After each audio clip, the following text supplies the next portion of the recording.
Hello and welcome to Back to the Feature with Evan and Gabby. Double features, double takes. This is the podcast where we talk about two movies, one new, one older, what makes them a good pair, and how the history of films influences the present. I'm Evan. And I'm Gabby. And today, we are discussing Bugonia and They Live. Two films about men crashing out when they realize they have no agency in society because of aliens. I wrote that. I wasn't sure if you were going to pull that out of the script and punch it up. No, I think it was really, I read it and I was like, no, this is really astute. Actually, this is very accurate to both of these films. I have a feeling sometimes I use the phrase crashing out and some people don't know what that means. No, they don't know what it means. Yeah, which is really interesting. So that's why I was like on the fence. I was like, do we say crashing out? But I think, yeah, to your point, I did feel it was quite astute. I said crashing out to my mom the other day on the phone. She was like, she crashed into what? Never mind.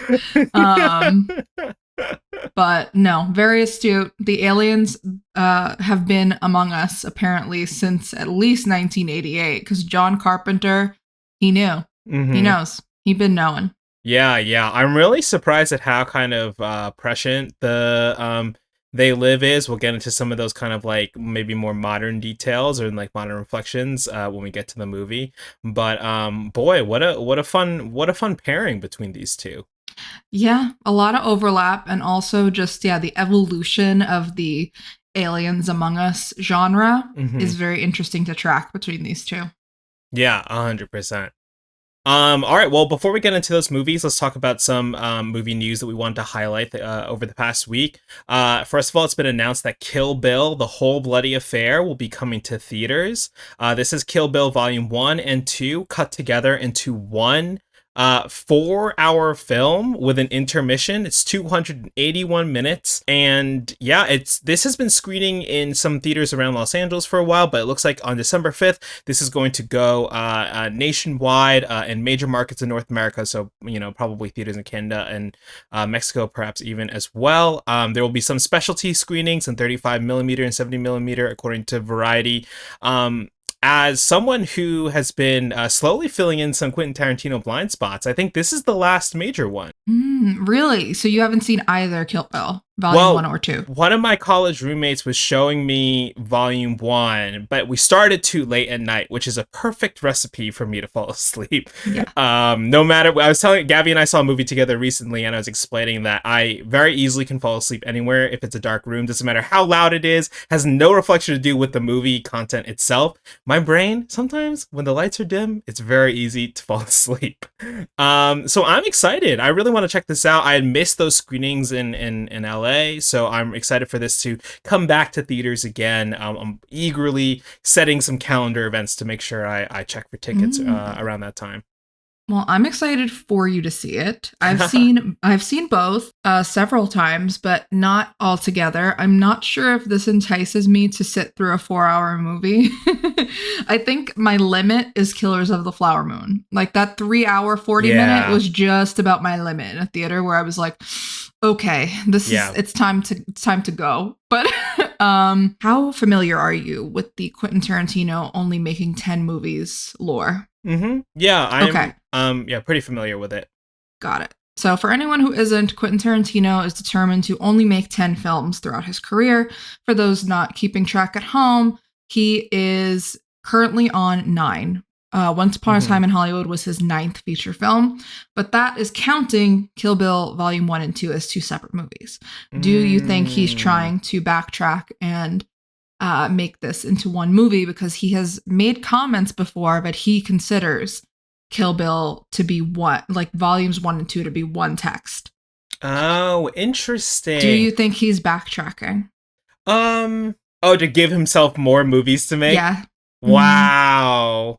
That's really interesting. I'm not 100% sure about that. I just feel like if you're gonna, I don't think you, for so long, you've been running with this theory that I don't think that now in 2025 you're like, actually, I'm going to give myself one more by combining the two, because they've already been released as 2 separate films, Maybe. I mean, I feel like he's talked about the 10 movie thing so much now that he literally can't not do it. Yeah. And I don't think he would. I think he's pretty firm on it, but I don't know.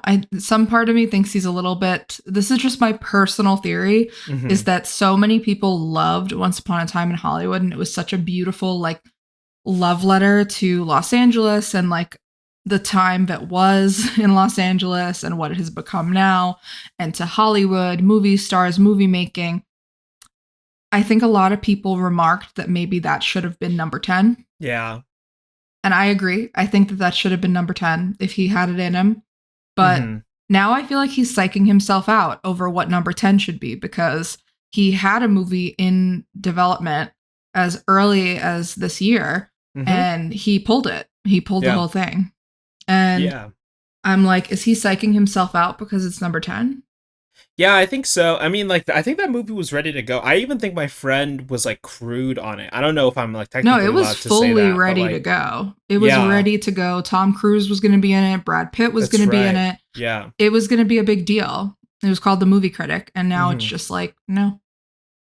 I think he psyched himself out. I wonder if part of it of doing this release too, and also the Cliff Booth sequels on Netflix, which he's not fully involved in, right? But I believe he wrote the script. Yeah. So I think part of it might be just like allowing himself to have time to look at his older works and see what he still loves and what interests him, and how he got to where he is today, and what that final piece of filmmaking will look like, for him. How the history of films influence the present. Oh, that's a really interesting take. Yeah, I think so. I mean, if anyone embodies that little intro that we give, unfortunately, it's Quentin Tarantino. Yeah. Let's get him on the podcast. Yeah, let's call him up. But I don't know. I'm interested to see what this does in theaters, if it does anything. If there's like a big outpour of like fans, if it gets new fans. I'm curious about it. Yeah, but I mean, I'm not sure if I'll go, but that's fair. I think the intermission pretty much sells it for me to go for sure. It's just because I wouldn't have been able to sit for that long, I think, because like you said, Killers of the Flower Moon was quite intense, and that huge and Irishman. Huge fan of intermissions in movies, by the way. The Brutalist had intermission last year. Loved it. Great. I got a coffee in the middle. It was awesome. Absolutely. I went to the bathroom. I got a snack. Came back. Locked in. More movies do intermission, even if you're only an hour and a half. Do it. Well, something that might impact the future of more movies being made is NBC Universal has announced that they're looking to buy Warner Brothers. They have allegedly hired like analysts to start looking into this a little bit more closely. We don't have a ton more news to report on that, but I think it's our podcast is very interestingly positioned as like basically following this week to week. Like it feels like we started and we've been talking about this. So NBC buying Warner Brothers it's very similar to Disney buying Fox, right? It's like pretty much that kind of type of corporate merger. There's not much more that we haven't said already, right? It just seems like kind of a huge woof overall. It's gonna be bad if it happens at all. Anyone buys Warner Brothers, it's gonna be bad. But yeah, I think. But also, I read this, and like, I am not an expert. I am not an analyst. I am not a finance girl. But can NBC Universal afford this? Yeah, I'm serious. Well, it's a Comcast I'm not company, sure, right? Can Comcast afford this? Like, I'm serious. Like, I feel like they've been like slowly like kind of not doing well with their streamers, like their platforms and stuff. They're not making profits on that. Is NBC Universal making a ton of profits right now off of anything more than the theme parks? I'm really serious, because I don't think they've had really big. What was their last big release in theaters? Jurassic World? It didn't do that well. Like, where's the money coming from? That's a great point. I mean, like that, and that's exactly why they would want to position themselves to buy this, right? Is like they would acquire a huge library both in film and TV in order to that's very strategic. But I'm like, is David Zaslav going to settle for that number? I don't know. Yeah, that's true. I mean, I guess the real question though at the end of the day is if NBC buys Warner Brothers, what will HBO Max be called now? Would be Peacock Max? HBO HBO Universal Max. I got it. HBO Go Cock Max. There we go. That's it. I did HBO it. Go Cock Max. That's straight out of Succession for you right there. That's it. Mm-hmm. And it's all one word. It's all one word. Yeah. All lowercase, of course. Like just for the aesthetic. Yeah. The hashtag would be of course, the peacock needs to come over it still. Like the rainbow. I don't want to lose that graphic. Yeah. Well, you heard it here first, folks. That's what it's going to be called. And the social media teams will have a heyday. It's going to cost $89 a month.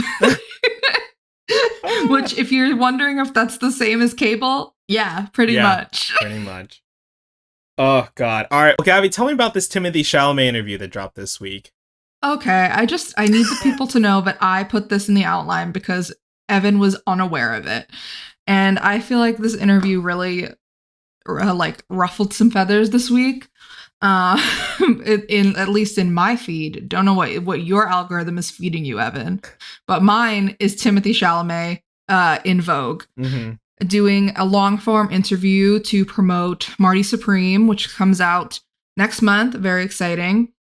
And he made some interesting observations, I will say, but most relevant, I think, to us is that when asked if he would do television, he just said no. Like, no elaboration. He was like, no, not interested.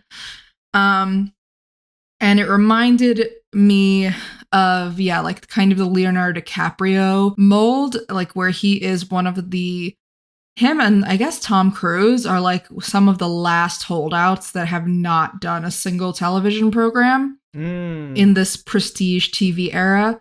So it made me wonder, like, I mean, people have been saying this for the past few years since Timothée Chalamet rose to prominence and started taking leading roles. But is he the last movie star? Yeah, I mean, like, is he the last, like, true, like, this guy is, like, committed to theatrical, like, he's gonna promote the fuck out of every theatrical movie he's in, you know? Is it him? I mean, yeah, of this generation for sure. I mean, I think we'll have to see. New people will likely get inspired by this, especially if he continues to be as successful as he is. But yeah, I mean, it's a great point that like other people aren't quite doing this in the same way. So, would you say that this does make him, in fact, the Lisan al-Gaib? Yeah, of the movie world. This is exactly what the Lisan al-Gaib would do. It is. Yeah. And he would be humble about it. And Muad'Dib. Why does it have 3 names for it? I still don't understand. I don't know. I haven't read the books. I'm not going to read the books.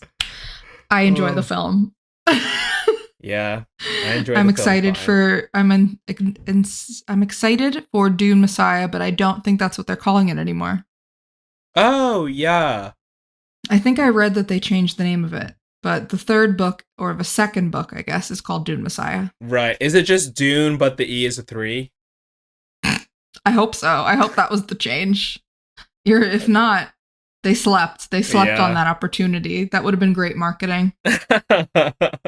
And, of course, we need to talk about a new movie that's in the works. This news shocked me to my core. Yeah, well, in promoting Die My Love, Jennifer Lawrence, star of Die My Love, was on the Las Culturistas podcast and announced that her and Emma Stone are producing a Miss Piggy movie with Cole Escola writing the script for it. This sounds pretty awesome, just from broad terms. Listen, this has been a real tough year in the entertainment business. this headline like brought me back to life. I was like, let's fucking go. Yeah. The like, comedy is alive, cinema is alive.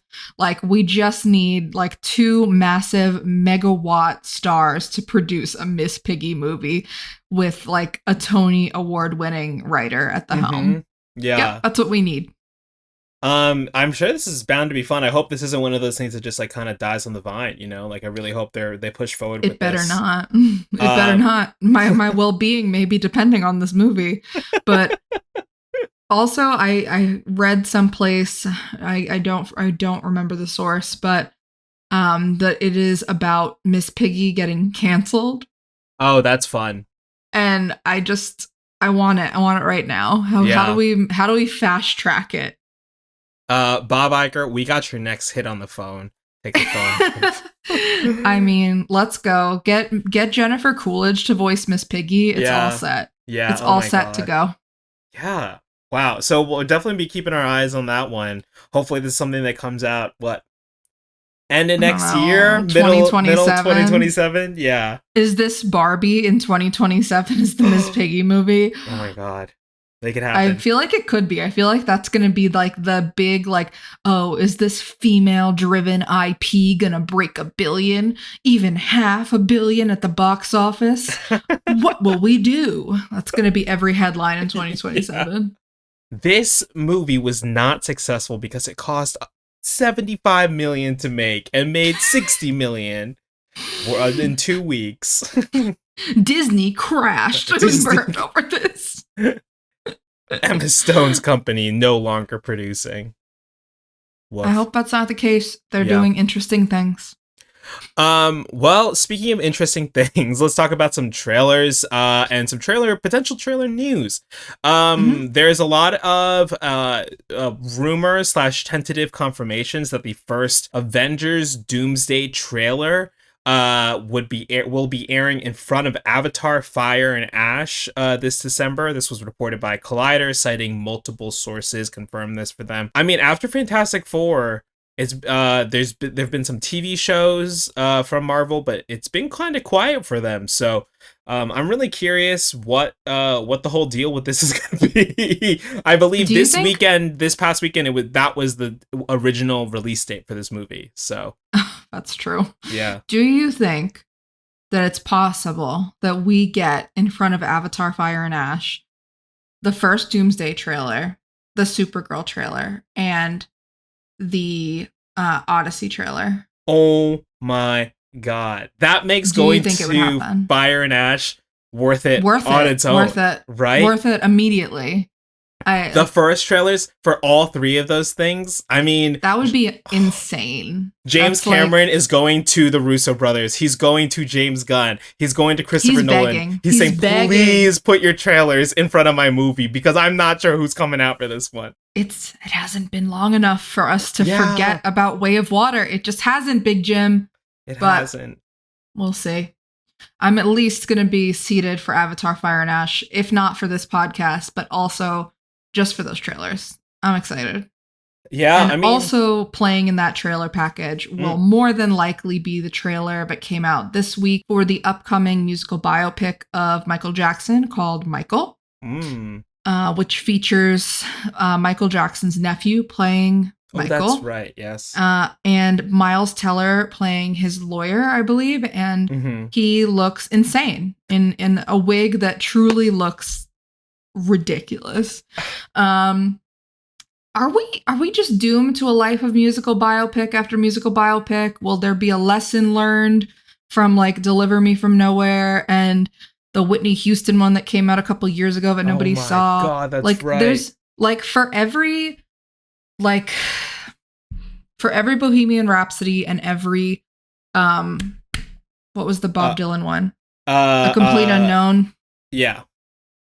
All of those, there are like 3 flops of music biopics, and I'm like, they're not Bohemian Rhapsody is not a flop for you? Oh, it is a flop for me. I hate that movie with a burning passion. Yeah, but it was incredibly successful. It made a ton of money. Sure. Yeah, it did, and it won a ton of Academy Awards that it absolutely did not deserve. But yeah, I just think that you gotta cool it, right? I just think that a lot of people like keep saying that musical biopics are so popular because they're like a sure thing money wise. And I'm sorry, I don't see the proof. Yeah. Like A Complete Unknown did really well for that kind of movie. Did it make $1 billion? No. And like how many more of these do we have to get? You know what? I think the Bob Marley one did pretty well financially too. One Love. I think it did. I forgot do well. about that one. One Love, One Better Life, Man. One Destiny. Oh right! Oh, the trailer line. I saw that trailer so many times. I wanted to end because they my pushed life. it back. That's why we got the extended. I wanted to walk out every time. It was so bad. Yeah. Anyways, I think you're right. I mean, I think people just like feel like that this is like ripe IP in a sense because there's so many writers. Like lots of these biopics are based off books, right? Like even The Social Network is based off a book allegedly, right? And this Facebook, is just how like a great band, as we all know. Well, okay. I'm just saying like there's a way to like option the you know this better than I do, but like people are optioning rights to books, which means that they can make a movie based off this thing. And the only reason that a singer wouldn't potentially like sue about this is because it would maybe be like they would feel like it would be committing libel. The thing was whatever. It's usually made with the permission of the artist or the permission of the artist's estate if they are deceased. Right. Bob Dylan had to give his permission for them to make A Complete Unknown, even though he was not like involved in it. He was not promoting it. He was not really involved, but he still had to give permission. That's his life rights. But I'm kind of tired of this trend, and I think that what's either going to kill it or prove that it's here forever is that series of 4 movies that they're making about each Beatle. Oh, the Beatles. Yeah, the BCU. The BCU, yeah. Thank you so much for reminding me of the BCU. I just feel like if those movies do really, really well, it's like we're never getting rid of this. I know. But if nobody goes to see those, I think it's gonna be time to stop. But nobody's not gonna go see those. That's the problem. It's the Beatles. People love the Beatles. Young people don't know who the Beatles are, okay? My sister did not know who Paul McCartney was. Oh, that's fun. Okay. She's 26. Maybe there's hope. Like 5 years ago, she was like, who is that? And I was like, the Beatles? And she's like, oh yeah, that old band. Okay. So maybe Gen Z will save us in that way. I don't know. It does also feel like maybe like a more your sister problem. That could be entirely true. That's a fault of my parents for not clarifying who the Beatles were to her. Also, the Scream 7 trailer debuted. You saw this one in front of Begonia? Yes. Actually, no. I saw it at home when I was watching something else. Oh, okay. Got it. No, Bugonia? I don't remember what trailers I saw during Bugonia. It's been 2 weeks since I saw that, Evan. It took you a while to see it. But no, Scream 7 debuted this week and I watched it. It's definitely, I mean, I'm a fan of the Scream franchise. I love the original Scream. I'm mixed on the revivals. Big fan of 5, not so much 6. 7, we'll see. The trailer looks pretty good. I'm entertained. You have my attention. But there's been some controversy around 7. What with the loss of one of their stars, 2 of their stars. Jenna Ortega won't be returning, and Melissa Barrera was written out or fired from the script early on. So I'm curious about this one more than anything, but I'm gonna see it because I'm a Scream kind of girl. Have you seen Scream? No. I knew you hadn't. I just needed it on record, but it's not scary. It's not a scary movie. I need you to know that. Yeah, but what if it's too loud? There's too much screaming. There is a lot of screaming in Scream. The movie Scream has a lot of screaming. If that was a shock or a spoiler. Maybe spoiler next available for Halloween. Scream. I'll like sit you down Clockwork Orange style next Halloween to watch all the screams. Scream. All screams. Sounds good. Or how Um, about just before we cover Scream 7 next spring, just make me well, watch them all. I might as well start prepping now, so I don't have to like binge all 6 movies the night before we record the podcast. That would Um, be smart for you. yeah, and You we'll set all those alerts for Kill Bill, A Whole Bloody Affair tickets. You can set alerts in your calendar yeah. to watch Scream. All right. Well, let's start talking about Begonia here. Gabby, how you mentioned already you saw it a few weeks ago, but how did you watch Begonia? On a date night, of course. Nice. I went to a Thursday night screening in the AMC 16 Dolby Room. It Mm-hmm. was pretty packed. Definitely a lot of laughter, especially for Emma Stone singing along to Chapel Rowan, which best Chapel Rowan needle drop of the year, and we have Yeah. gotten a lot of them. A lot. Yeah, what? It was Freakier Friday. Oh my god, it was Megan 2. Megan Like, 2. Okay, got it. Yeah. And I'm then so at least glad one that more. Chapel is getting all this money. I went to the concert. I'm a fan, but let's slow down. Yeah. Let's not like have too much of a good thing. Yeah. Yeah. We can roll Is it my back a little take. bit. Mhm. I saw it at the AMC 8, which is the one that is a little bit underground where you have zero service. Did you Uh know oh, that's my favorite AMC? wait, sorry. That's the 6. The AMC 6 is the one that's underground. I Yeah, yeah, always yeah. mix it up. But yeah, that's your favorite? I know, I'm sick. I never go there because they don't have an IMAX or anything, but Why is it I your favorite? I love it. I don't know why. I don't know why I like descending into the ground to go see a movie. I love it. I go to the Barnes and Noble up top afterwards, Well, that's fine. browse. Yeah, I always love going to the Barnes and Nobles. But that's wild, man. I don't, that's gonna leave me shook for the rest of this podcast recording. I hate going to the 6. I'm always like, oh, of course, I gotta go to the 6. I mean, actually, this going to the 6 is better than going to the 8, though. The 8 is bad. The 8 The is 8 just is in the bad. middle of a mall. Yeah, and the theaters are all weird because they're all like both too big and too small. If that makes Hmm. sense, very hard to describe. The ones who people who have been to the 6 and 8 are screaming right now. They're like, "Yes, we're seen. We know." People who go to the 8 and the screening is actually at the 6. 6. Oh They're my god, fucked. so many times. It's like because we've mentioned this before, but if you don't live in the LA area, there are 3 AMC's all next to each other, the 6 to 8 and the 16. They're all within like a few blocks of each other, and people Yep. often get them confused. So it's not a rare sighting to go into a theater and see people being turned away because they're actually supposed to be going to the other one, in which case a frustrated employee has to explain why they're different, and yes, they'll Yeah. still be able to make their showtime. Or yes, you can reschedule and find a new showtime for here. Just cancel it now. Hmm. Anyways, I went to see this at the AMC 6. We've mentioned it maybe on air, maybe not, but like I'm not a huge Yorgos guy, so I wasn't really excited to see Begonia. Hmm. As I'm checking in, the very unenthused theater employee goes, "Do you want a free poster for the movie?" I was like, "Oh, you're giving away posters?" She's like, "Yep." And I took one and I was like, "Oh, this is so unexpected." And she was like, "Cool." I was very surprised that I got the Begonia poster. I was like, I didn't think they'd be giving out posters for this movie. I um, mean, I don't know. They did give away a lot of merch for Poor Things when it came out, I guess so, but yeah. I Oh, don't I saw know. Poor I Things pretty didn't. late.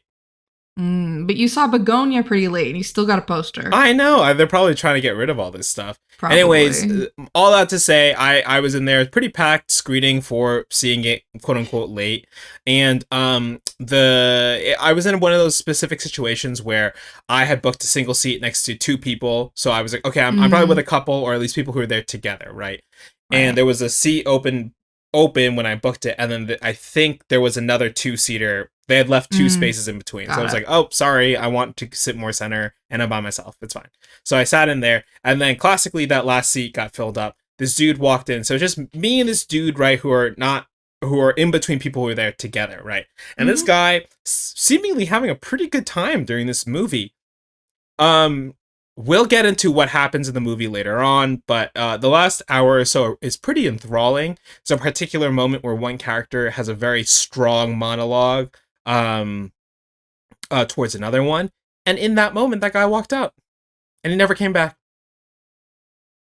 It was unbelievable. Okay. All right. Yeah, Maybe but it seemed like he was happy with how the movie was, and he was like, I choose to end it here. Sometimes, because we were talking about me falling asleep, sometimes I fall asleep in movies, and then when I wake up, I'm like, maybe I should go see it a second time to make sure I've caught everything.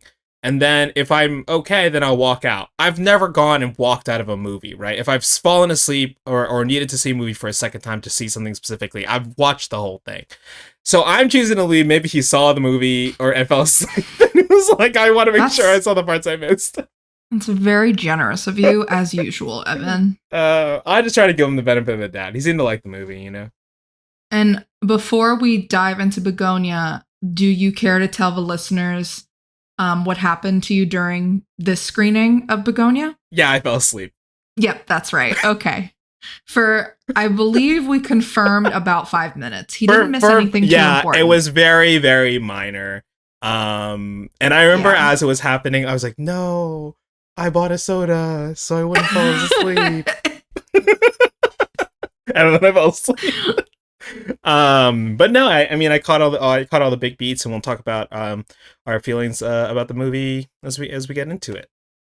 Okay, let's get into it then. Bugonia premiered at the Venice Film Festival this year on August 28th and was released wide on October 31st.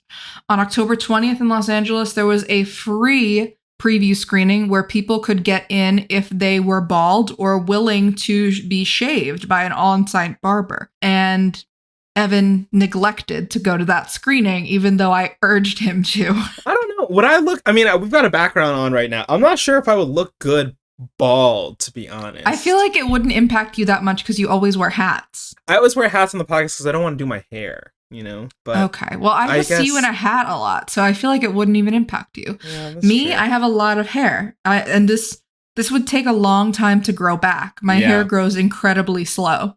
It's taken me 3 years to get it to this length. I'm so serious. Oh, wow. Okay. It used to be like at my shoulders, and it took me 3 years to grow like 4 inches.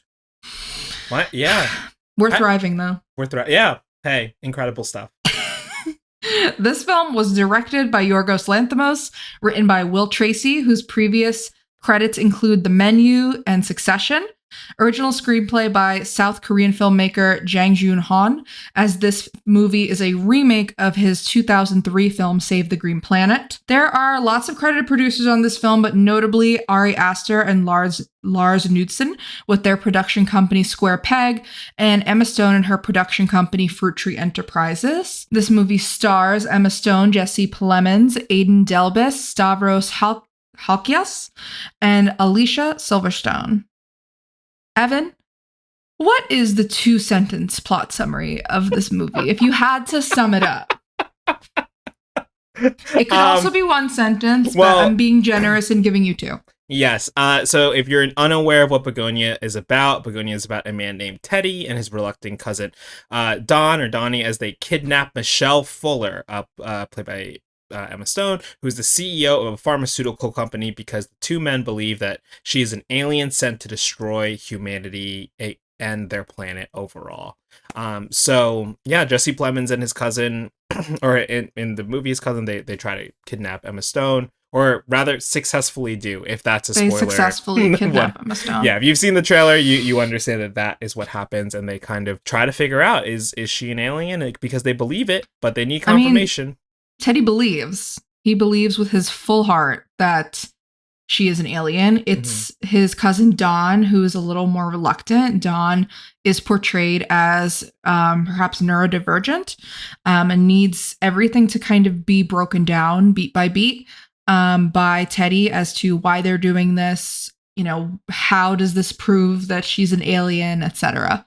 Which is very clever for exposition and for the audience, but also just, you would need to be explained this anyway, but this gets so convoluted that some of the things that Teddy is explaining you truly think are so outlandish. How could this possibly be true? And I think that this movie really benefits from that, because it is trying to keep you guessing basically until the very end.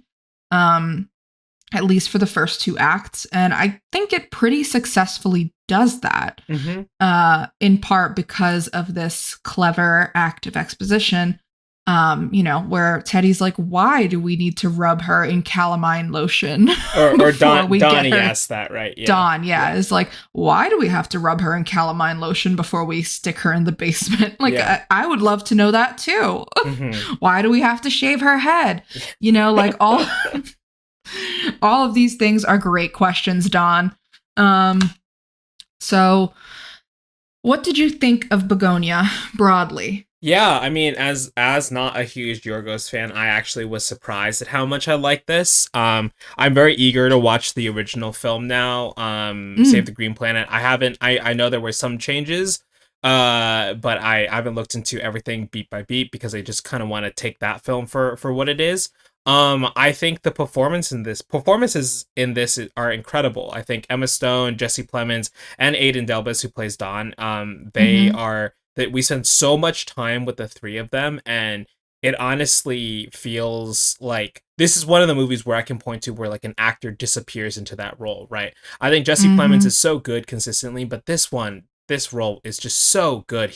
The way he's able to like hit the range of this kind of like manic and even potentially like heightened state that he's in, and like both being like the range of like being grounded. What does the grounded version of this look like, and what does the totally like whiplash other end of that look like? And Emma Stone is doing a lot with her character, a lot, and just like you were saying, like with Don is asking all these questions, right? It's always done in a way that never feels like I think it's all very convincingly done, and it all feels like it's true like natural curiosity of trying to figure this out. Yeah, so I thought it was really, really good. The more I've thought about this movie, and lots of people ask me about, they're like, oh, I saw that on Letterboxd, you saw Bugonia, what'd you think? And every time people have asked me this over the last couple days, I've been like, you know what, actually I really did like this movie. And that's interesting to me. Just because I know you're not as much of a Yorgos fan, I mean, I don't know if I'm a Yorgos fan. I feel like I'm more of a fan than you, but I've also just seen a lot of his work. Sure. Like, even if it's not necessarily on purpose, I've seen his work.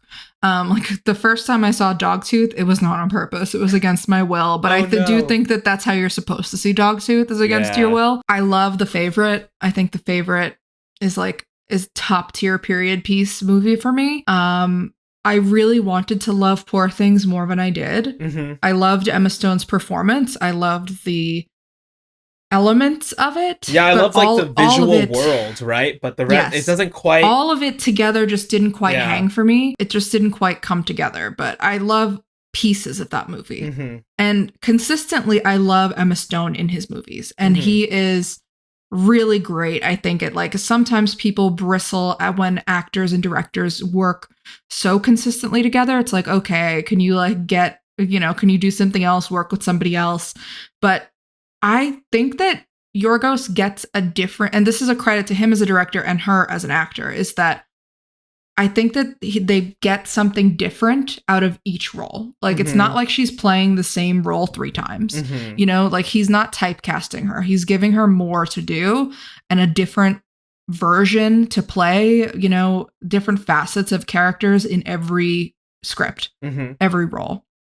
And I really thought that this was a fantastic performance. Yeah, of course, by Plemons, who you mentioned, like, he almost disappears so well into this role that I can't even call it acting. Like, it's alarming. It's alarming how good he is at just slipping into this mindset. I mean, it's the same way his like 10-minute scene in Civil War made the trailer of Civil War, and he is just that person in that moment. This is 2.5 hours of him doing that, This is a showcase for Jesse Plemons. As much as I think Yorgos would love it to be a showcase for Emma Stone again, I think Jesse Plemons kind of steals the spotlight from her in a lot of scenes, just with how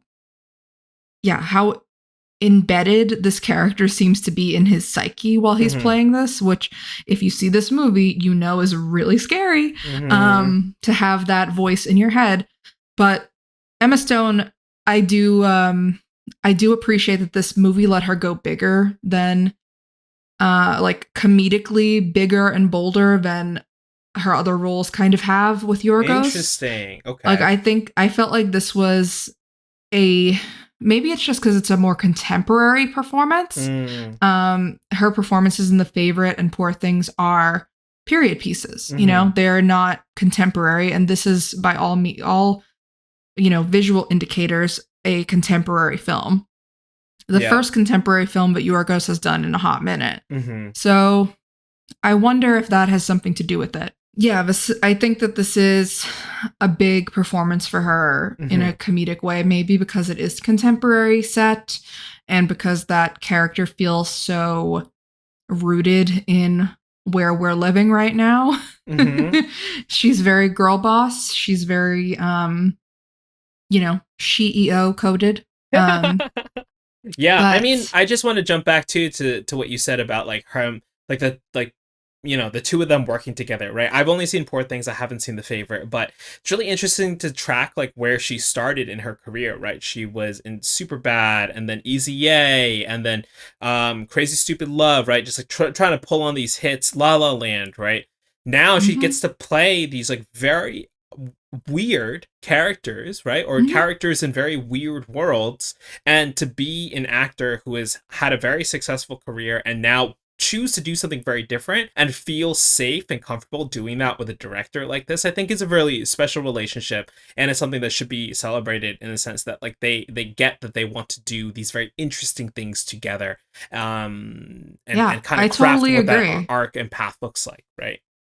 Yeah, I totally agree, and I find Emma Stone very captivating as a performer. In all of her roles, I appreciate when she harkens back to those comedy roots that you mentioned. Easy A should have been her first Oscar nomination. I will die on that hill. We should recognize more comedic performances at the Oscars. CC the Academy. Cut that into the short and just tag the Academy. And the Instagram, the person who runs the Academy Instagram is like, oh, another time. Again. People tagging us. But also, this performance reminded me the most of, I don't know if you watched The Curse. I've just a few episodes, yeah. This reminded me the most of The Curse, but I thought it was really interesting. I liked The Curse, and I think it's great that she's taken big swings, including this movie, which, as you mentioned, it's an adaptation, and I haven't seen the original, but like you, I really want to see the original now. I know that they gender swapped the CEO character, so the CEO is a man in the original. And I remember when this movie was announced, I like looked into the movie, and when they announced that Emma Stone was going to be the CEO, I was like, oh, interesting. Like, okay. So just because sometimes when gender swapped performances are swapped in that way, it's kind of like, are they changing the whole story around that character, or are they just keeping it the same but giving them a different name? I'm always curious in the adaptation choice, but I think it really worked for this. I agree. I feel like it does feel a little bit maybe like there were some specifics changed, but overall hopefully remained the same as far as her character goes, but we'll have to see when we get to watch that movie. I feel like to talk about the rest of the movie, some of the themes, and definitely the ending, we'll probably have to head into Spoilerville, right? Yes. I'm trying to think if there's anything else I want to cover without spoiling this movie. If people are wondering if they should watch it, I think it's worth a watch. I really enjoyed it. Yeah. I think it's definitely worth it. And in a weird way, I heard people describe this as his most accessible movie in a really long time. And I don't know if I agree with that. I think that his other movies are accessible. They're just, specifically his more recent movies are more accessible, but maybe not Kinds of Kindness. But Kinds of Kindness is in anthology style storytelling too. So you kind of just have to be prepared for that. But I wonder if that's true, and I would be interested to see from listeners and viewers if they agree that it's his most accessible. Yeah. All right, here we go. Hard right into Spoilerville. Population U. Okay, Evan. Yeah. Evan. Okay. Did you At what point did you know that Emma Stone was an alien? I know, I forgot to write this in the outline, but as soon as I left the movie, I'm like, this is the question we're going to have to ask. So, At what point was it clear? If you are listening and you haven't seen the movie, it is revealed basically in the last 10 minutes to fully confirm that Emma Stone is the alien that Teddy is trying to, that believes she is. And not only an alien, but the queen alien, the queen Andromedon. And Teddy had suspected and believed this after running a very intensely electric shock chair test on her. That scene is incredibly disturbing. Crazy. I was freaking out. I had to look away a little bit. I was like, this is like quite literally watching a human torture scene. Yeah. And yeah, Teddy remains steadfast throughout the entire movie, from the kidnapping on, through the interrogation, through the torture, through everything. He knows that she is one of these aliens, an Andromedon, and he believes that shaving her head will help, because he claims to know, again, with a lot of conviction, he says he knows that having a lot of hair is how they Andromedon contact their ships. So, Evan, do you think that I would be able to contact my ship if I? Yeah, 100%. Yeah, you've got 5G. So much hair. You've got 4 bars 5G. You know, I'm 6G. I'm on like 2 to 3G. 2 to 3G. Yeah. If I'm under like a shady tree, I won't be able to get in touch with them. Nope, they can contact me anytime. Yeah. All right, but I want to answer your question. Yeah. At what point did I know she was an alien? And I think that there's a specific line reading she had in the dinner scene after the electric chair when Teddy bolts her down, but they have dinner together because he knows that she's the queen now. There's a specific line reading that she has where I was like, oh, she's just playing into the lie. I can't remember what the line was, but then I was like, but maybe she isn't. And then I think I was fully on board with believing she was an alien, whether or not the movie revealed it to me, when she is talking to Donnie in the basement, trying to convince him to let her go. And there's a moment when she's pushing back on Donnie. She's like, Donnie, you know it's not real. You know it's not real. And then he's like, but if it were real and you had a spaceship, would you take me with you? And she takes a second, and Emma Stone, I'm almost scared to watch this movie on second watch because her character becomes deeply more complex. Every line is being played with like 3 layers of subtext, effectively. It's crazy, yeah. I think that she has a moment in her face that changes, and she goes, yes, I will take you. And I was like, oh my God, I think, I sorry if I hit my mic, but I was like, oh my God, I think she might be an alien. Is this real? What about you? Okay. This is going to be a cop-out answer, and people are going to be like, there's no way. But I want to say I knew almost immediately. Okay. I'm serious, but only because going into this movie, I was like thinking about who directed it and who made it. And I was like, okay, this is a movie produced by Ari Aster, directed by Yorgos Lanthimos. Like, there is going to be some crazy left turn in this movie. And the crazy left turn is either going to be that she is an alien, or that there is some mundanity to her existence, that like this guy is clearly crazy and she's going to die for some reason that is, that serves a bigger point. But I want to say that just because I knew that the movie was kind of trying to wrong foot you as you watch it, I was constantly like, I was flipping back and forth. There were moments where I was like, okay, maybe not. But I started the movie, and as soon as they like shave her head, she's being interrogated, I'm like, I was operating from a place of assuming that she was an alien. Interesting. So you really just you basically, were you kind of like reading into the lines then, where you were like, how is she lying and blah blah blah? Right. I was, wow. And then sometimes for me the lies were becoming really convincing. So there were moments where I was like, wait a second, maybe this is what Yorgos wants me to believe, is that Mhm. she's an alien, and she really isn't.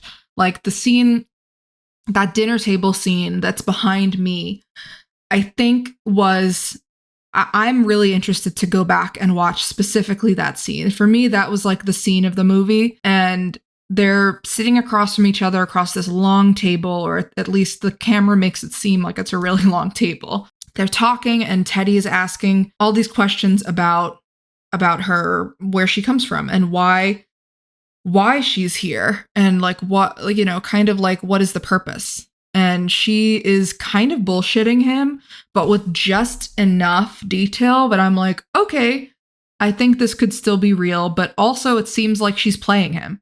It seems like she's playing into his craziness enough that I'm like, okay, maybe she's just trying to manipulate him into letting her go, or into letting him, you know, letting her free of like the chains and stuff to take him with her someplace. Yeah, she has a very specific like timbre that she hits in her voice that feels like almost like a, okay, say if this were real, right? Like, and she might even use that phrase, and that's the kind of like position that you are operating, that she's coming from.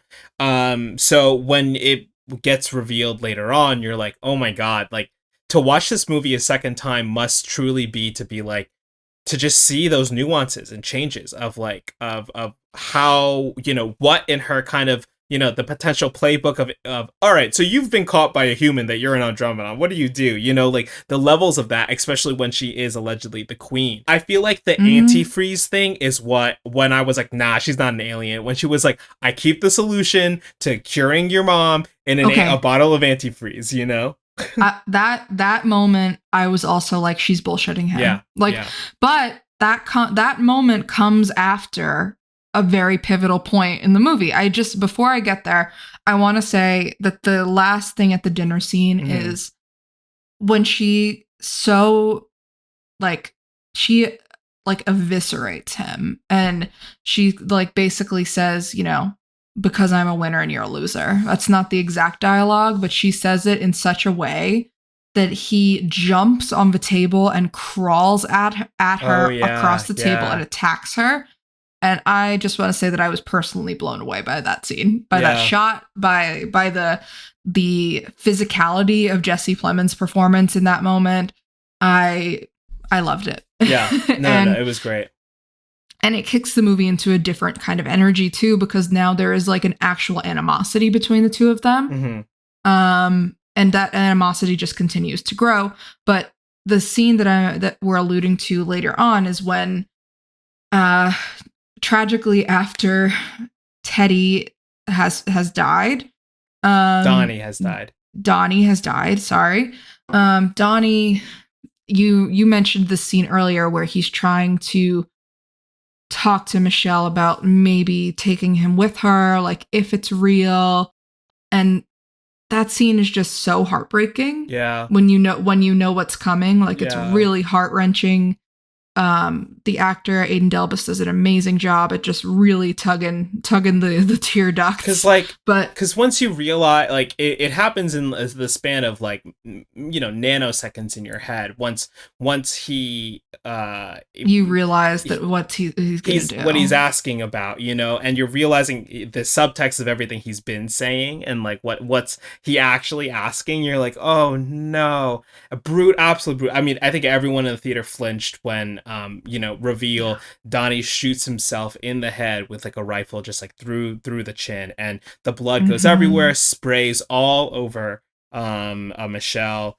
But it also enables her to escape from her her handcuffs and the shackles that she has around her ankles, because she's able to get the keys from his pocket before Teddy can come back. And so she gets the keys, and instead of this was when I was like, okay, she's alien again, because like you said, that scene with Dawn is so human in a way and so heartbreaking, and it's such a soft moment in a very not soft movie that she gets those keys, and I like heard somebody in my theater be like, "Run, girl!" Like Like, run. Actually, just like, you have the keys, you can leave now. Yeah. Or you can run upstairs where she suspects that there's a police officer waiting and interrogating Teddy. Like, just go.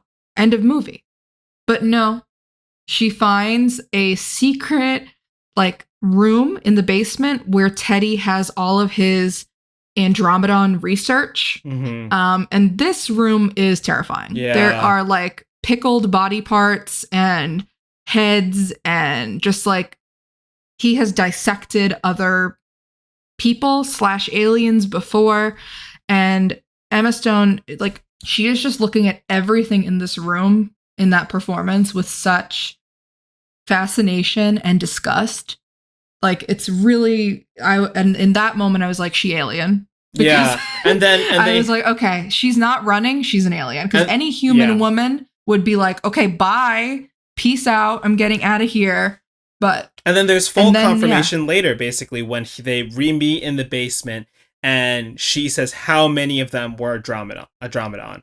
And that's when at this point, you should 100% know, but even not, but like, you know, if you don't believe it, it's fine. It still doesn't confirm it. Yeah, but for me, I was like, oh, she really knows, and she's asking. And he's like, 2.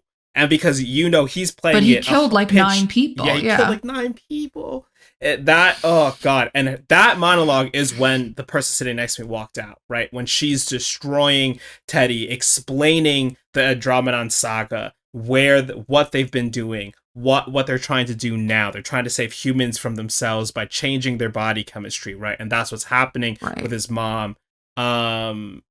Which, again, could totally be like, yeah, you're pulling an incredibly detailed story out of your pure imagination, right? Yeah. But like, hey, we're led to believe that she's incredibly smart and incredibly like good at negotiating and stuff. Like, part of you is thinking like, okay, maybe she is just making all this up. But what I did find really fascinating about that monologue is the reveal of, like, you petty humans, like, you think that we're trying to blend in to seem more like you, but we made you more like us. Like, we are controlling what you look like and what you eat and what you consume. Like, this has been basically happening, she confirms, like, since like the evolution of human beings. You know, she says like they felt bad the first that they killed one the of dinosaurs. yous were so ugly. Yeah, which is so funny. But she's like, the first few humans were really hideous. Yeah. Like, and I mean, I did think that twist on the traditional kind of like aliens among us was really, really interesting. Yeah, and it's still like, I mean, I have to like go back and really like listen through the text and everything again, but like it is a little like, I think they want to help the humans, but they also don't know how to help the humans, and they're trying to do it in this way that is very controlling. And yeah. It's controlling, it's manipulative. They clearly feel some kind of responsibility for the way that humans have become. But also they're kind of like, well, are the humans so far astray and so far gone that we can't guide them in our image anymore? Yeah. And that basically, I mean, it brings us to the ending, right? Where she manages to, Teddy tries to deliver the cure to his mom, kills her. She wasn't strong enough to survive. If per the movie's logic, he believes he gave her antifreeze. It's antifreeze. You don't think it's a cure? You don't think it's a cure? You think it's purely antifreeze? Dang, listeners, sound off. I don't know. Maybe it is. I mean, just because later, after an absolute banger of a closing sequence where Michelle in a horrible wig goes back to her office with Teddy, and like she has like a broken leg at this point. Like she's like dragging herself to her office, and she claims that via a calculator she's going to type in a really long code and it will call her mothership, and that Teddy just needs to go into her closet and it will teleport him to the ship. Now this sounds like horseshit to anyone else, but Teddy, I feel like Jesse Plemons does an amazing job in that moment of being like, even he's like, is this real? Yeah. Am I being played? Is she just hitting a panic button right now? Or like that's hidden here somewhere? Like, I feel like even he hears it and he's like, oh, okay. But to counter this, he's put bombs on himself just in case it doesn't go through. I did gasp. Yeah. He's wearing a full vest of explosives. Yeah. And Evan, tell us what happens when Teddy goes into the closet, closes the door, and 1 millisecond later, she presses that button, the final button. What happens? He explodes, and his head flies out and smacks her in the head.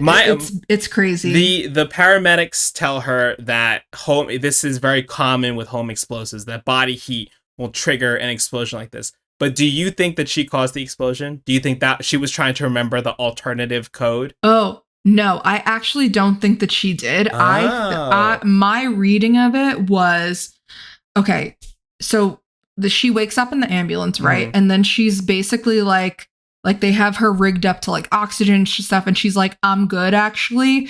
And she jumps out of the moving ambulance and runs back to the office and runs into the closet. Yeah. And she huddles in, and it does in fact teleport her to her ship. And I was like, after that, my reading was that it did teleport him maybe to the ship, and that the other Andromedon like blew his ass up. Oh, interesting.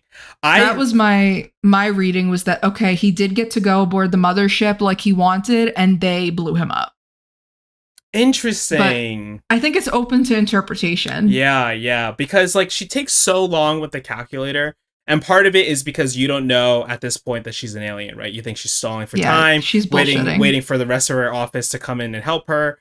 But now when you do know the ending, that she's an alien, and that this basically is evidence enough for the Andromedons to end the human experiment, because spoiler, they kill all the humans, they pop the ozone layer on the allegedly flat Earth, and everyone dies.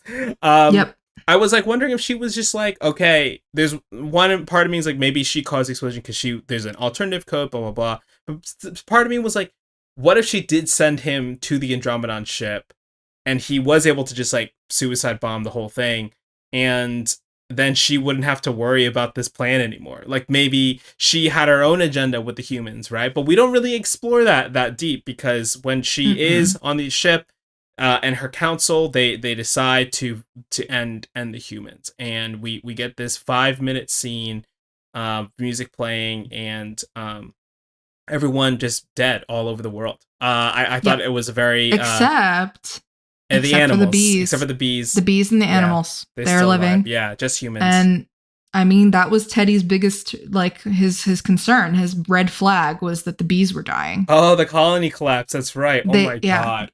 They keep talking about that, and then she keeps saying, but we're bringing the bees back. And it's just really funny throughout the movie. She's like, my company has worked to bring back the bees. Yeah. Okay. Because I was wondering a little bit, like, if there's so much stuff about like the queen and colonies losing a queen, that like we are just like people just like unmoored without like a leader or something like that. And then I was like, wait, I don't think that's what the movie's about. I think this movie is about a lot of things. I think this movie is about class. It's about the climate. It's about climate, political and geological, this us versus them mentality with the queen bee and the colony. And I don't know if the movie's trying to say that she was the queen bee on Earth too, and that without her, like, it's not like, without her trying to like make things better, it's not worth it. Or if that she's just like, actually, this experience has proved to me that not only are some humans like onto us, but they, aren't worth saving. Yeah. And that's what I took from the movie, was that it was trying to say that we're cooked, like we are cooked. And maybe the human experiment has run its course, but I did think that with all of those themes said, this movie is incredibly on the nose about a lot of those things. Like, it's not trying to hide those themes from you. But what I really admired about the execution of it is that it never treats the humans, the audience, or the characters in the movie like idiots. It does not treat us like we are stupid or that we need to have our hands held through these themes. It just kind of like very bluntly puts them in front of you in the form of a 5-minute scene of all the humans of the world collapsed at their jobs, at school. And it's kids, it's adults, it's everybody. And I just thought that was so well executed. And I think that's really hard to do. Yeah, I guess I have like a little bit of a different read on it, in which that like I think they talk so much about colony collapse, and also, Don is talking about like the workers really like doing providing a lot of what's going on in the hive and in the colony, and seeing everyone at the end, and also the scene of we kind of skipped over this character, but the character that Stavros plays, this police officer who comes to check on Donnie, Teddy, yeah. This police officer did something pretty terrible to Teddy when he was a kid. Oh, I think awful. he molested him, right? I think is what it is. And it's heavily implied that he molested him because this police officer was Teddy's babysitter once upon a time. And it seems like, and obviously that has done, a number on Teddy, and he also comes from a really bad family life as well. But this officer is trying to apologize to Teddy in a weird kind of way, but it's also trying to be like, hey, I did something like really messed up to you when we were younger, and that was like not okay. Like that was really bad.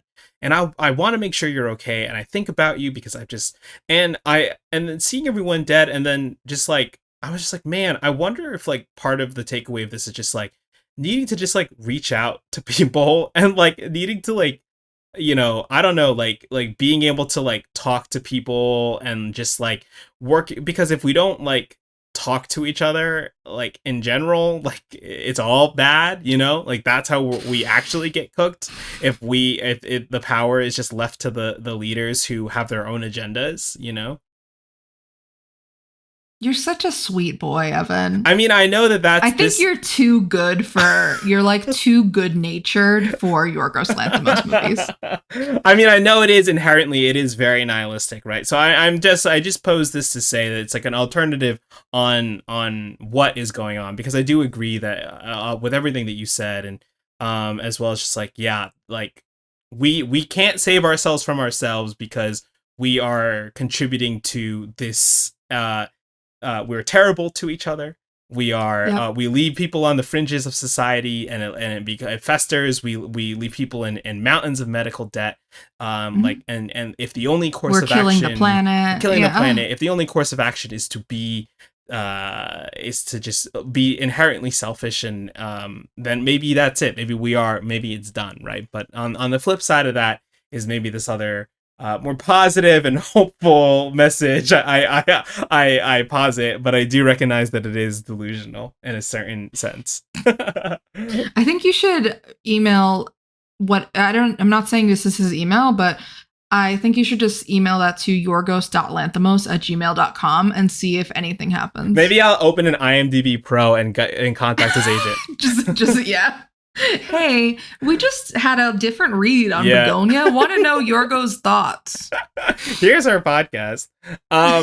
Before we move on to our pairing, I just want to touch on VistaVision. This is the format that has been getting a lot of buzz within the last 12 months, thanks to the Brutalist, this archaic format that went out of style. And one battle after another. Well, I will say, we started with the Brutalist, right? That's where it started. Now the conversations with one battle after another. But after, it seemed like a lot of movies were in production around the time the Brutalist was airing, and a lot of people had already decided to shoot with VistaVision. VistaVision seems like a very fun, not only is it a great term, just flat out, right? VistaVision, incredible phrase, fun to say, but it does seem like a little bit of like a buzzword, and with more people shooting on it, this alternative to shooting on other big formats. Maybe Christopher Nolan's got all the IMAX 70 millimeters rented, so we gotta use the VistaVision cameras, definitely. But yeah, per the cinematographer Robbie Ryan, he said that approximately 95% of this film is shot in VistaVision, which he estimates is the most amount of VistaVision since One Eye Jacks in 1961. 1961, which was previously the last film shot in VistaVision up until The Brutalist.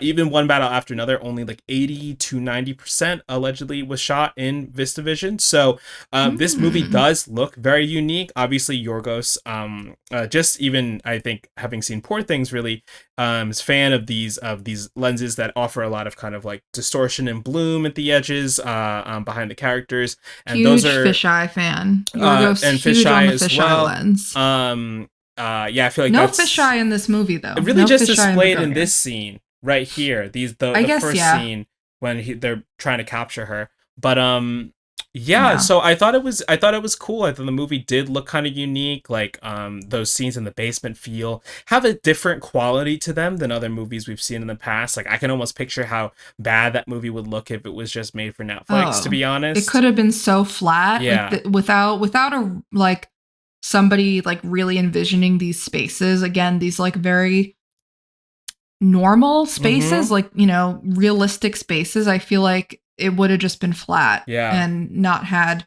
as much of an artistic layer to read into. Like the visual of this movie gives you a whole other layer to explore within it. But 100%.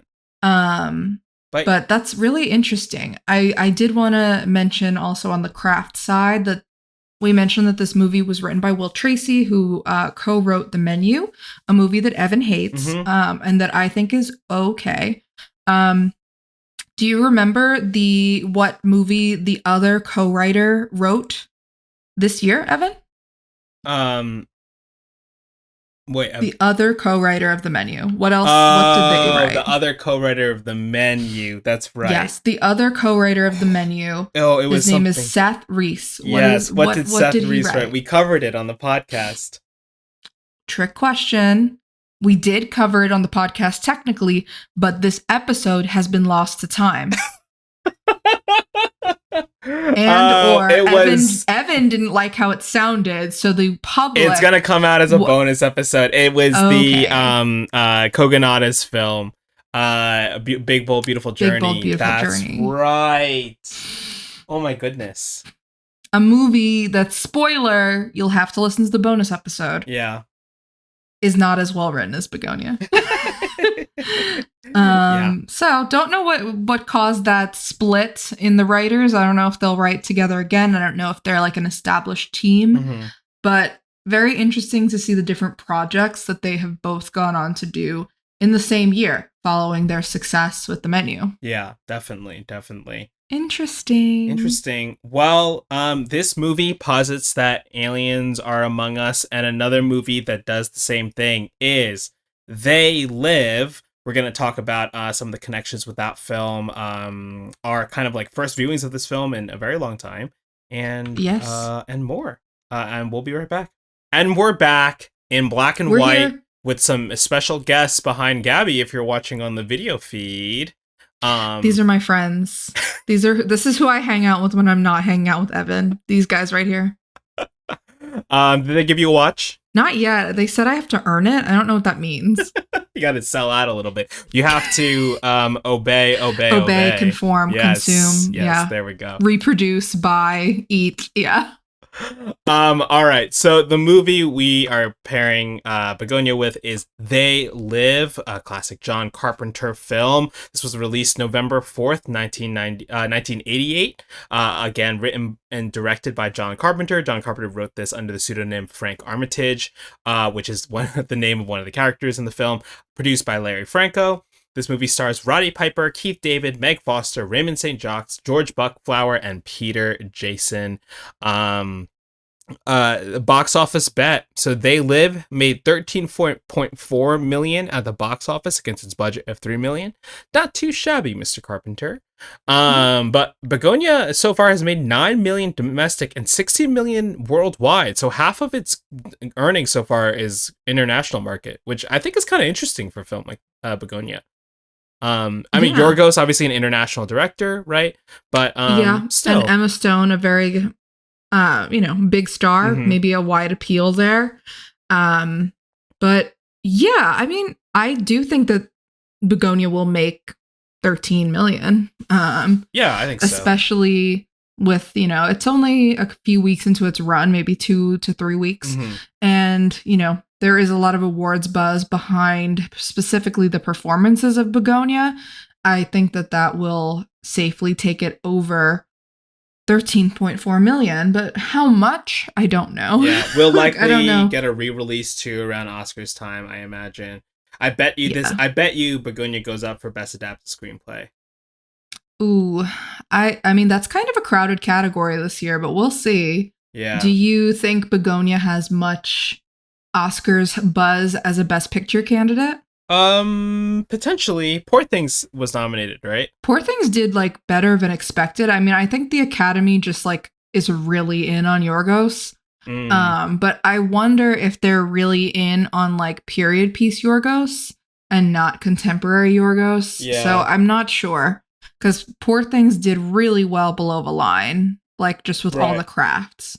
And I think the crafts in this movie they're not as really showy, impressive, right? Yeah, but I think they're really impressive in how detailed they are. Mm-hmm. But yeah, I wonder if that's going to be something recognized. Yeah. It would be interesting. I mean, something that definitely was not recognized was They Live. Shocking. Yeah. But John Carpenter does have an Oscar. Did you know that? I didn't. What for? He won for a short film. Oh. I think either while he was still at USC or right after, but he has a short film Oscar. Interesting. Him and Wes Anderson. Short film kings. Short film kings. All right, well, let's talk about They Live. They Live follows Roddy Piper's character Nada, who's a drifter who arrives in Los Angeles looking for work and stumbles into a discovery that aliens live among us. Ever heard of it? Sound familiar? I mean, the way that he discovers it is a little less graphic than how Teddy discovers it, perhaps. Mm-hmm. It's through wearing shades. I know. Towards the end of the movie, where they upgrade the shades to contact lenses, spoilers. Contacts? I was like, "Oh man, God. Come on, wear the shades for the rest of the thing. Let's go." I mean, kind of. We as glasses wearers should know this, but sometimes when you have like glasses on that are like not your right prescription, they do give you that weird hangover feeling. Oh, yeah. Nada was onto something. He's onto it. He was like, "You can't wear those glasses too much. It gives you a headache." That scene where he's like, "Oh, yeah, I'm coming down from a high." It's like that's what happens when you become woke. You know, like that's the feeling. Well, because this movie tells us to stay asleep, Evan. Yeah, I mean, this was my first experience watching this movie. It is really interesting, like, you know, how much I think this movie, I mean, so many of John Carpenter's movies have ingrained their way into pop culture in so many different facets and references and things like that. So really great to watch this for the first time. It does feel like pretty late 80s. The special effects on this are a little rough. I think the aliens still kind of hold up, but in a very practical effect way, which I appreciate. There's always like with older movies, like, is it trying to do something beyond its means, right? And I think Contact, which is a movie I love, has a lot of sequences in the last 30 minutes where it's trying to do things beyond its means, which do not hold up in 2025. But other things, right, like Jurassic Park obviously holds up really well, you know? Looks amazing to this day. And so this, I think, is like a little bit in the middle ground. I feel like, I also, by like late 80s, I do feel just like the general like pacing of this movie kind of like... it drags. It drags. It's not a long movie, but it feels long. I know. Yeah. An hour and a half felt long. Well, I mean, we're gonna get into the fight, but yeah. I just want to say that like this movie, the pacing is also off because it's like very slow to start. Like we get a whole like establishing kind of half hour, I want to say, of Nada and, you know, his friends, specifically Frank. The youngest I've ever seen Keith David. Youngest I've ever seen him. Right? Almost didn't recognize him, but having lost their jobs, looking for work, and kind of living in this shanty town, you know, like right outside of what looks like downtown Los Angeles. And we established that for so long Yes. that by the time we get to the aliens, you're like, okay, so we still have another hour and a half of this movie. It's gotta be, right? And then he discovers the aliens, and I paused it, and it was like, you have 40 minutes left. And I was like, whoa, what do you mean? Like, we're more than halfway through this movie? Yeah. Is this possible? Like, and I'm like, it seems like they have a lot to, because we mentioned this, but I had seen this movie before a long time ago, but in pieces. Like I definitely saw it like when it was playing on cable or something. Like I had never sat through and watched the whole thing start to finish. And so watching it now felt a little bit jarring in that pacing, because I was like, I paused during the fight between Nada and Frank, and I was like, so this is a 10-minute fight, like a fist fight. Like they're just beating the absolute shit out of each other for like 10 whole minutes. And then you press play again and there's 20 minutes left. And I'm like, how are they going to wrap all this shit up? Yeah. And what's the answer to that, Evan? They just run through it. They speed through it. They speed through it. So yeah, the pacing is off. Which is really hard to do for an hour and a half movie, but Mr. Carpenter, you did manage to do it. Yeah, if you're listening, we're sorry. But we're fans. But we're fans. Yeah. It was, I mean, like, so, you know, they discover these aliens. These aliens are all part of the ruling class, effectively. They have these sunglasses that let them see the real messages behind the marketing things that they're putting out there, as well as the true identities of the aliens. Once Nada and Frank stop fighting, finally, they go and they meet up, go find a hotel room. They get contacted by their old friends from the shantytown who have been kind of staging a rebellion effort. But as things are starting to get going there, they get ambushed by more alien cops and real cops, and the movie just hurtles towards the end where Nada eventually everyone dies. Nada eventually everyone dies again. A lot of humans are like, well, why not just be on the winning side? Why not sell out, right? Why not just join up with the people that are going to win, even if it means hurting some other people? And you know, Nada, much like Teddy, believes in the human spirit, believes that humans have the right and the agency to do what they want to do, no matter whose best interest is it. And he, you know, I have a lot of questions about Nada's judgment. Yeah, but, he makes some weird choices in this movie. Especially, like, I know my guy thinks he's doing the right thing because he's wearing the glasses. He sees the aliens and he's like, nobody else sees them and I'm killing them, like, one by one. Like, he kills 2 cops. And yes, they are aliens, but he kills 2 cops. He takes their guns. He goes into a bank with a bunch of guns and then just starts shooting, starts blasting. Yeah. And I'm like, buddy, don't you know what this is gonna do? Like, this is gonna have a manhunt after you. It's not gonna expose anything because you're the only one with the shades. Yeah, I mean, this is crashing out in its finest form, you know? It really is. He's not thinking about his actions and their repercussions. He's just crashing. He's just crashing out. And he's like, all of society's gonna come with me. Yeah. I mean, ultimately he succeeds in destroying the thing that cloaks the aliens and their messaging, so the humans can see who they are, at the cost of his life. And Frank's life. Everybody involved in this effort to unmask the aliens pretty much dies. But I don't know. I thought that this movie shared a lot of like thematic overlap with Bugonia, just in terms of literally aliens hiding in plain sight among humans and trying to wield a certain agenda. What did you think about how it was executed, though, in terms of like the messaging that the aliens are trying to do? Yeah, I mean, everything just feels like pretty it's a lot more surface level than Bugonia is. I mean, I know you feel that Bugonia is like very on the nose, but this one is just like it's just in your face. Like this is exactly what it is. This is what it is. There's nothing more. The only places that I think that there's something more in the movie is in the 10-minute fight scene between Nada and Frank, because Nada's Really? asking Frank, he's like, you gotta put on the sunglasses, man. You gotta see what I see. He's and like, he won't do it. like, He won't just put on the fucking sunglasses. He's like, I don't want to see. He's like, it's not my problem. I don't want to get involved with this because I have so much stuff going on in my life. And very similar to Bugonia, that I feel is that, hey, I think we just gotta talk to each other. And we see we see this in this fight where they just slug at each other because they're so determined to not talk and to not share in this thing and did not engage with each other, that they'd rather throw each other on the ground, break car windows, break glass bottles, like perform pro wrestling moves on pavement against each other, than just have a conversation about what is going on.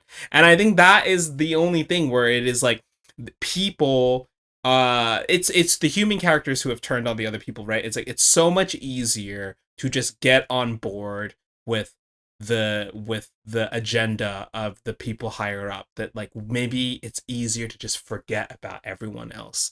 And I think it shows that people are not immune in that way. Like even people who don't have what the people who do have things have. It's like, I still have things I care about. I have a family in Detroit. I don't want to get involved in anything that's going to take me away from doing what I need to do, which is just to support them. And I think it is that thing where it's like coming together as a community, because we see how the shanty town kind of helps each other, and how quickly that is destroyed by that community this version is completely pummeled. Yeah. But so that's how I feel about the execution. That's how I feel. But that's why I feel that scene is warranted, even though it is just like, you think that the whole 8 to 10 minute fight scene is warranted. It really just makes you think, maybe I just got to talk to my neighbors, Is that what I thought when I watched that scene? Was like, oh, these men are ripped, and they just really want to show us all how ripped they are. Like, how many times is Roddy Piper like shirtless for no reason in this movie? Like, quite a few, like at least 4. Yeah. And I'm like, okay, he just wants us to know and that he is strong and that he can take Frank and also the aliens. Mm-hmm. But interesting. I mean, it's interesting how you read that. I definitely read both movies as having this kind of, it's not us versus them, it's them versus us mentality. Where like we're kind of, like we're cooked. Mm-hmm. Like maybe it's not, like I read even Frank's character as kind of like, well, is it worth it to know? Yeah. Is it worth it to see? Yes. And I don't think that is explicit enough in this movie. Like I think that I would have liked more character development in those 10 minutes than the actual fight from Frank. I think he does say at one point, like, I don't want to see, but I'm like, tell us why. Like, tell us why. Yeah. Like, tell us that you already had a suspicion that something was up in that church across the street from the shantytown. Like, tell us that you maybe caught a glimpse and you just don't want to know and you're happy you're not knowing. Like, I think that there's a whole other level of complacency to explore in that character, and it just kind of is a wasted opportunity. But c'est la vie. Yeah, I mean the movie is much more concerned about just shooting aliens up, and I think that's the big difference between the films. Obviously, is that like while They Live is a little bit more like in a sense like campy action horror, action forward. Yeah, like Bugonia is more in the, we're really interrogating the psyche of someone who believes in a conspiracy psychological drama. Yeah, but because Roddy just, I mean, Nada just accepts it. He's just like, I see something that I don't like, and I'm just gonna do it, which get rid of it. Which I do think is problematic when put that way. Yep. He has absolutely no questioning of it. Yeah. He's just like, this is bad. Also shout out to the character Holly Thompson.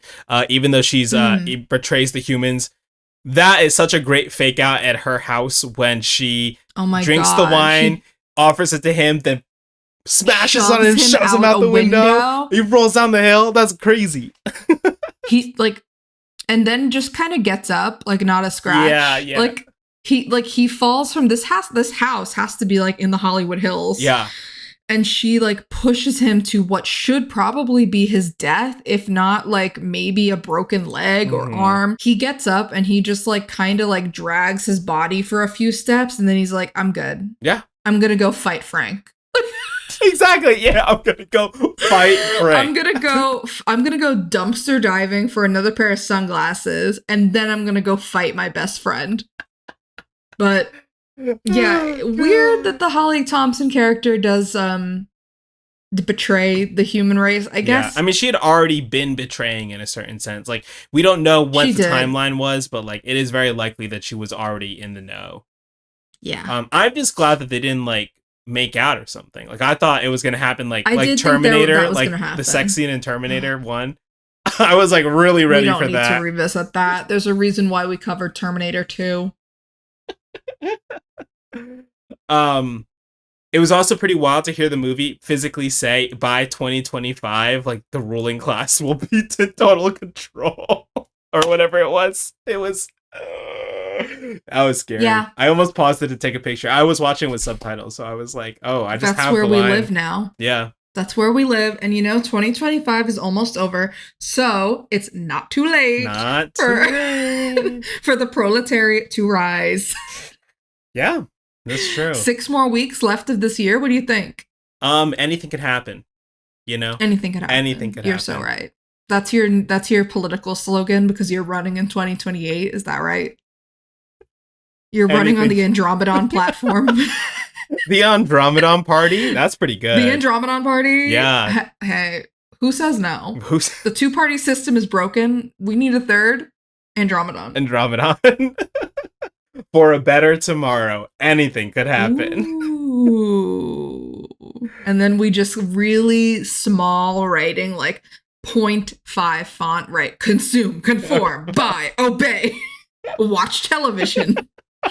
John Carpenter will see it and he'll be like, those kids, those crazy kids, they did it. They saw my movie and they interpreted it literally. He goes back, he sits at the piano and goes, dun, dun, dun, dun, dun, dun, dun, dun, dun, dun.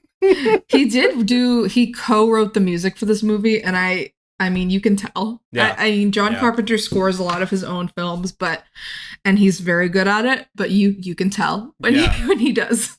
He wants you to know. My last question for you about this movie, Evan, and about Bugonia, I guess, by extension, is if there is an alien living among us, Bugonia / They Live style right now, who do you think it is? Oh, like worldwide? Yeah, who is it? Oh, man. Gwyneth Paltrow? That's an amazing choice. Like, I feel like it's too obvious for it to be anyone that you would think. Like, it can't be Zuckerberg. Yeah. It can't be Musk. Like, they're just humans that are freaks. Like, I feel like they're almost wannabe aliens. But you're so right. Gwyneth Paltrow, she plays it so cool. And she has Goop. Yeah. Goop. She has Goop Kitchen now. Have you had Goop Kitchen? I had a slice of cold Goop Kitchen pizza the other day, and I thought it was okay. But maybe I'm part of Andromedon now. I think that's it. I've had a few Goop Kitchen salads in my day, and I think we're indoctrinated. I'm feeling goopy. Okay, let's keep an eye on Gwyneth Paltrow. Who is when we cover Marty Supreme, but also true. In life. Who's your alien of choice? This is gonna sound crazy, but I think it's Nancy Pelosi, because how else is she still alive? I'm serious. She's been through a lot of shit. That's true. Yeah, that's really true. When's the Nancy Pelosi biopic coming out? Oh, God. I don't know. I don't want that. Please, if anyone's listening, don't give us that. I don't want to watch Felicity Jones being like, well, the RBG one I've done, so we've got to do one more. RBG flopped. Better do Nancy.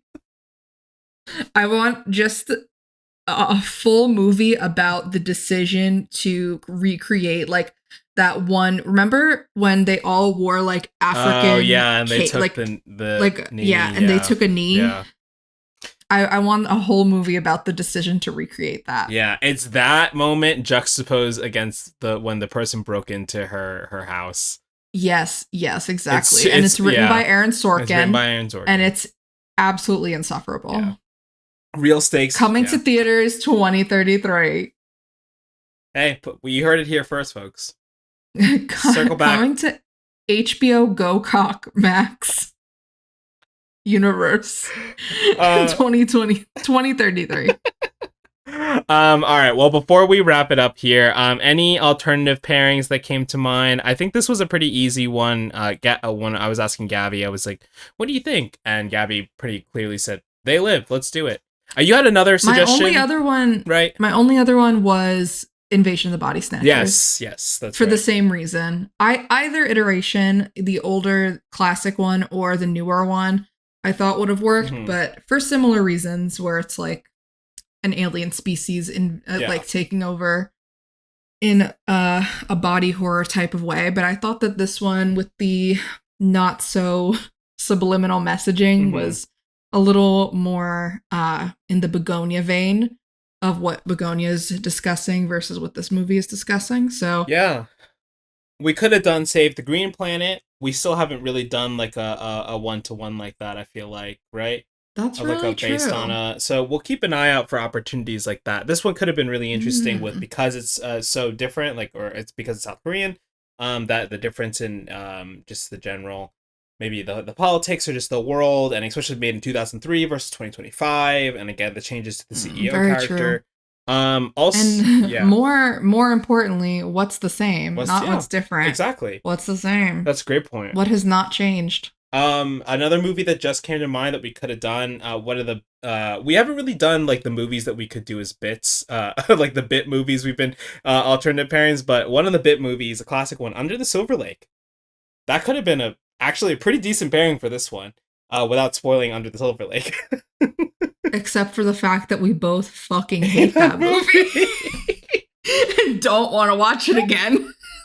That's really one that, like, it's a bit movie that will never actually come to fruition just because of how much we don't want to watch that movie. Marriage Story feels way more likely, right? Because it's Marriage Story is a bit movie that we've been saying for a while. Because I like Marriage Story. Yeah, I famously saw Marriage Story and was like, yeah, I think I'll still get married. I was like, yeah, okay. But thanks for the cautionary tale, Noah. I'm good. I'll just be sure not to cheat on my wife with Greta Gerwig.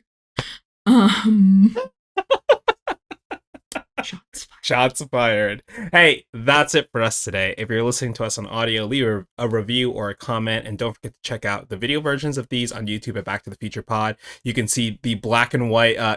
We discovered a black and white filter. Who knew? Zoom. It's called Noir. The Noir filter. You can follow the podcast. Call it by its name, Evan. You can follow the podcast on Letterboxd at Back to the Pod, and on Instagram and Back to the Future Pod. Thank you all so much for listening. Usually we say a generic, we'll be back next week with another movie, another pairing. But this week, as the the year starts to come to a close, we're kind of catching up on things. We're seeing what's going to be big and things like that.